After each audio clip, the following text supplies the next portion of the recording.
keenyu Ayyubee jaa. Ayyubee Ayyumaa malee. gaafii takka si gaafachuudhaaf irraantana Nagaafadhaa. gaafiin sunis nashiidaa keessaa nashiidaa ahlan yaa Ramadan yaa shahrul qura'aan ta'e nashiidaa eenyuti mee Nasiida Abdulmaan Hussein.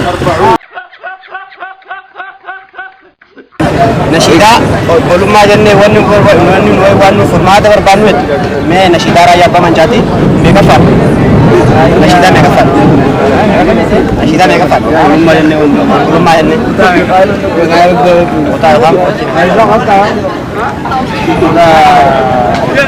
yookaan Titi, nashiidaa keessaa gaafanna nashiidaa yaa rabbi jabaan suma kaadhiga jabaan suma eenyu jettime Najaashi ijoollee san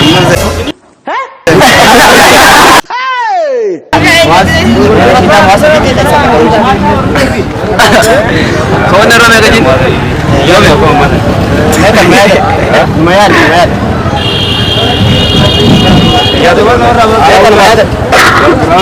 Allah ya Ramadan oye. Ya Ramadan.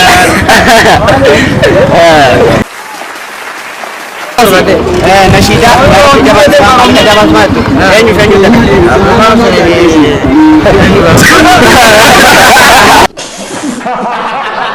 Enyu Nani yang berkanannya Wan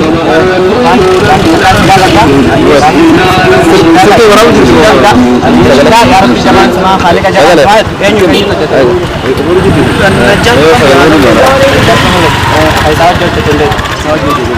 kau najah sekali ayam surta mana silakan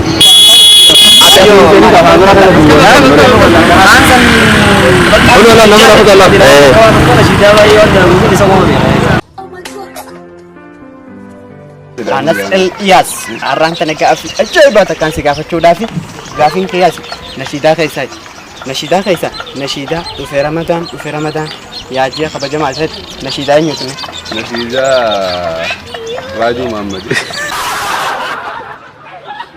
Jajjaba akkasumas lallaafas gaafachaa turre namoonni tokko yaa rabbi jabaan sumaa kan Najaashii fi Mikaa'el Najaash warri jaanis ni jedhanii asumaan gaafii keenya isinii deebisu nashiidaa san Najaashii fi saalaadhaatu wajji baasee akkasumas nashiidaa raayyaa abbaa mancaa keessaa yaa bulmaa jedhee ta'e bashanaffaadha asumaan gaafii keenya isinii deebisu barbaannaa kabajamtoota dhaggeeffattoota keenya qophiin keenya akkuma jira horos haaluma kanaan gaafii addaa qabannee waan dhufnuuf jecha namu asumaan qoytanii akka nuyi agarsiisanii jenna saniifuu isaanis qoraatis keessee jirte waan jecha namu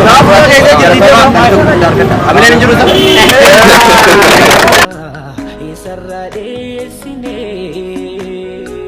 Hafni